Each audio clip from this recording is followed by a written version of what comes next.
दोस्तों कैसे आप लोग, आशा करते हैं आप लोग बहुत अच्छे होंगे। देखिए, जिनका भी रेलवे ग्रुप डी का यहाँ पर 3 अगस्त से एग्ज़ाम होने वाला है, ये वीडियो उनके लिए है। क्योंकि जो आपका रेलवे ग्रुप डी का 3 अगस्त से एग्ज़ाम होगा उसमें कुछ बदलाव किए गए हैं, जो कि इस वीडियो में हम आपको बताने वाले हैं। सबसे पहले यहाँ पर बता दें कि जो आपका 3 अगस्त से एग्ज़ाम चालू होगा, तो उसके लिए जो आपका एडमिट कार्ड है, एडमिट कार्ड आपका 3 से 4 दिन पहले आपको एडमिट कार्ड देखने को मिलेगा। और एग्ज़ाम सिटी जो है आपको यहाँ पर 10 दिन पहले यहाँ पर एग्ज़ाम सिटी देखने को मिल जाएगा। जिस दिन आपका एग्ज़ाम होगा उससे 10 दिन पहले।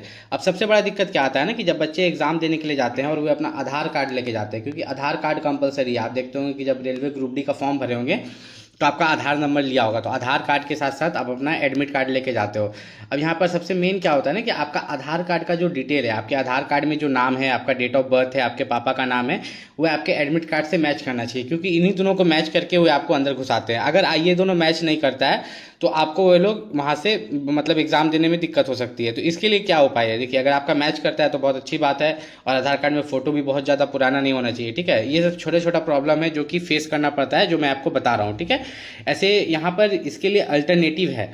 आधार कार्ड और एडमिट कार्ड तो कंपलसरी है ले जाना, ठीक है। लेकिन आधार कार्ड में अगर किसी भी तरह का दिक्कत है तो आप पैन कार्ड या वोटर कार्ड उसके साथ में ले जा सकते हैं, आधार कार्ड के साथ में, ठीक है। या ऐसा नहीं कि आपको आधार कार्ड लेके नहीं जाना, आधार कार्ड लेके जाना है। अब मेनली जो है रेलवे ग्रुप डी एग्ज़ाम आप कैसे क्रैक कर सकते हैं, क्योंकि रेलवे ग्रुप डी एग्ज़ाम में अब ज़्यादा समय यहाँ पर बचा नहीं है, ठीक है।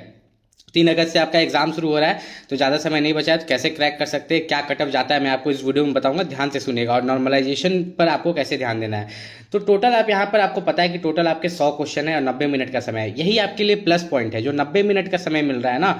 आजकल देखिएगा बहुत सारा एग्जाम एसएससी टीएसएससी लेता है, तो 100 क्वेश्चन के लिए वो 60 मिनट देता है। लेकिन रेलवे ग्रुप डी में, रेलवे के एग्जाम्स में 100 क्वेश्चन के लिए 90 मिनट का समय मिल रहा है। तो इस समय को अच्छे से यूटिलाइज करना है। यहाँ पर देखिए, जनरल साइंस से 25 क्वेश्चन है। अगर आप चाहते हैं कि जनरल साइंस से जो ये 25 क्वेश्चन है, 25 में से ज़्यादातर क्वेश्चन आप बना लें, ठीक है। अगर आप चाहते हैं कि ऐसा हो जाए, तो एक स्पीडी पब्लिकेशन का बुक आता है। किसका? स्पीडी पब्लिकेशन का बुक आता है। ऐसा नहीं बोल रहा हूँ कि मैं डिस्क्रिप्शन में जो लिंक देंगे उसी से खरीदिएगा, नहीं। आपके घर के आसपास जो भी बुक दुकान है, आप वहाँ पर जाइए, बोलिए कि रेलवे ग्रुप डी का जनरल साइंस का स्पीडी पब्लिकेशन का बुक है, ठीक है, या स्पीडी पब्लिकेशन का बुक है जनरल साइंस के लिए, तो वो आपको देगा। वो रेलवे से ही रिलेटेड रहता है, उसमें रेलवे से ही रिलेटेड क्वेश्चन रहते हैं और जनरल साइंस का भी क्वेश्चन पूरा भरा रहता है, ठीक है। तो ये इसमें आप 25 में से कम 20 प्लस पार कर लीजिएगा, अगर आप उसको पूरी तरीके से पढ़ लेते हैं। बाकी आप जहाँ से पढ़ रहे हैं अच्छी बात है। फिर आपका होता है मैथ और रीजनिंग में याद रखिएगा, ये ऐसा सब्जेक्ट है रेलवे में जो कि आपको सिलेक्शन दिलाने में मदद करता है। क्यों? क्योंकि मैथ में बच्चा 25 में कोशिश करता है 20 प्लस टारगेट करने का, रीजनिंग में 30 में 25 प्लस टारगेट करता है। जो बच्चा इतना टारगेट कर लेता है उसका ऑटोमेटिक जनरल साइंस और यहाँ पर जो करंट अफेयर है, जनरल अवेयरनेस, वो धीरे धीरे अपने मैनेज हो जाता है। अगर वो करंट अफेयर में 20 में से 10 भी बना रहा है तो वह मैनेज आपका हो जाता है। तो एक एवरेज कटऑफ, ध्यान से सुनिएगा, एक एवरेज कटऑफ सभी जोन के लिए कितना जा सकता है? 100 में से 75। अगर आप 100 में से 75 प्लस ला पा रहे हो तो आप कहीं ना कहीं रेलवे ग्रुप डी में क्वालिफाई कर जाओगे किसी भी जोन से। देखिए, आप बहुत सारा बच्चा देखिएगा ना, रेलवे ग्रुप डी का फॉर्म भरता है 10th पास करने के बाद, वो 100 में से कितना ला पाता है? 100 में से वो 60 लाता है, 65 लाता है, कोई 50 लाता है। मैंने देखा है बहुतों का रिजल्ट, कोई 40 लाता है। तो अगर आप 75 पार कर लेते हो तो वहाँ पर आप जो है और सब बच्चों के साथ आ जाते हो, जहाँ पर आपको फिजिकल में जाने का मौका मिलता है। अब बात करते हैं नॉर्मलाइजेशन का। उससे पहले एक चीज़ बता दें, नेगेटिव मार्किंग आपको पता होगा 1/3 का। 1/3 का मतलब होता है कि 3 क्वेश्चन जब आपका गलत हो जाएगा तब आपका 1 नंबर कट जाता है। कितना? 3 क्वेश्चन गलत होने पर 1 नंबर आपका कट जाता है। अब नॉर्मलाइजेशन का मतलब क्या है, कि आपका एग्जाम 3 अगस्त से शुरू हो रहा है, फिर वो तो चलते रहेगा ना। 3 अगस्त को ही आप देखिएगा तो first shift, second shift, third shift, हर रोज 3 शिफ्ट में एग्जाम होगा।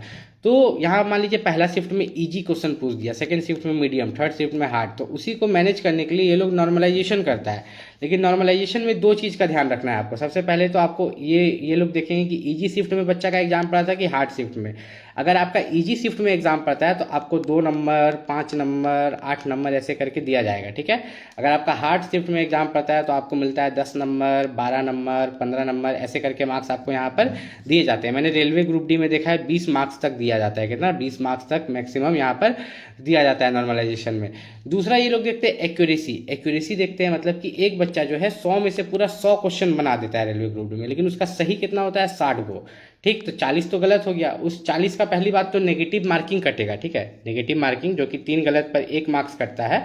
तो आपका यहाँ पर देख लीजिएगा, तो आपका यहाँ पर मान के चलिए कि लगभग उसका जो मार्क्स कटेगा, इधर आपका हो गया 3 मार्क्स, इधर हो गया 3 3 3, तो 3 3 6 7 8 9 10 11 12, लगभग 12 नंबर उसके कट जाएंगे पहले।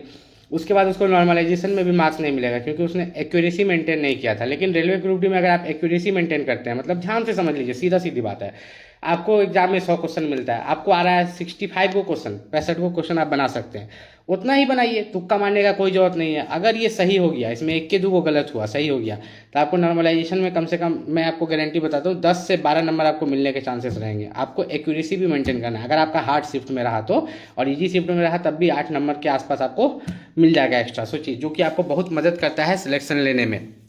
उसके बाद बहुत बच्चों का यहाँ पर सवाल था पोस्ट प्रेफरेंस को लेके कि पोस्ट प्रेफरेंस काम कैसे करता है। तो चलिए मैं आपको ये चीज़ दिखाता हूँ, क्योंकि मेरिट तो आपका एग्जाम पर ही बनता है, ठीक है। जो भी आपका सिलेक्शन होता है, मेरिट बनता है, वो किस पर बनता है, एग्जाम में।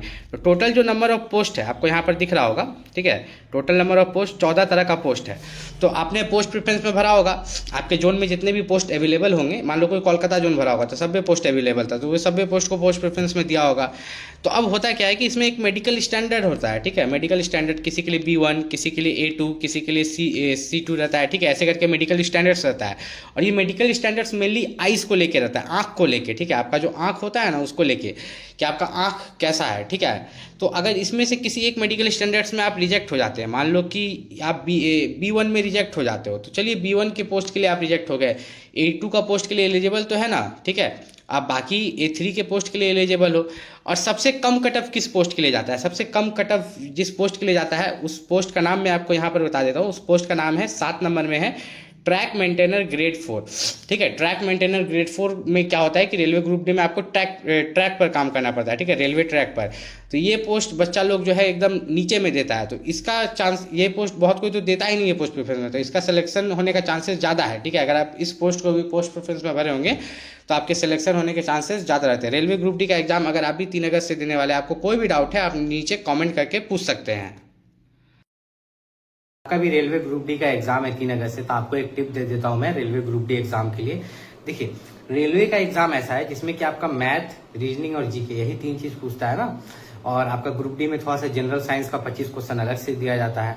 तो एक चीज का याद रखिए, रेलवे का किसी भी एग्जाम की तैयारी करें, ग्रुप डी की या किसी भी एग्जाम की, तो सबसे मेन होता है कि आप उसका सिलेबस कंप्लीट कीजिए, ठीक है। रेलवे का जो सिलेबस होता है, math, reasoning, GK, general science, वो एक बार अगर आप कंप्लीट कर लेते हैं तो उसके बाद दूसरा काम आपका रहता है कि आपके पास मोबाइल होगा, चाहे लैपटॉप होगा, जो हो घर में, तो उसमें आप मॉक टेस्ट लगाइए किसी भी ऐप से। हम किसी को प्रचार नहीं कर रहे वीडियो में, आप किसी भी ऐप से जहां मॉक टेस्ट लगता है, प्रीवियस ईयर क्वेश्चन पेपर लगता है ऑनलाइन, ठीक है। ऑनलाइन जैसे 100 क्वेश्चन दिया हुआ है उसके ऐप पर, आप बना रहे हो, ठीक है, कहीं से भी आप कर सकते हो। तो वो आप जितना प्रैक्टिस करोगे, रोज एक मॉक टेस्ट लगाइए। मॉक टेस्ट का मतलब अगर आप समझते होंगे तो बहुत अच्छी बात है, मैं बताता हूँ। प्रैक्टिस टेस्ट जो होता है, ठीक है, तो वो आपको रोज एक ठो कम से कम लगाना है। ये हैबिट अगर आप बना लीजिएगा ना, सिलेबस कंप्लीट करने के बाद, बिना सिलेबस कंप्लीट किए अगर आप कुछ कर रहे हो तब कोई फायदा नहीं है, ठीक है। तब उसके बाद आपका यहाँ पर कोई फायदा नहीं है।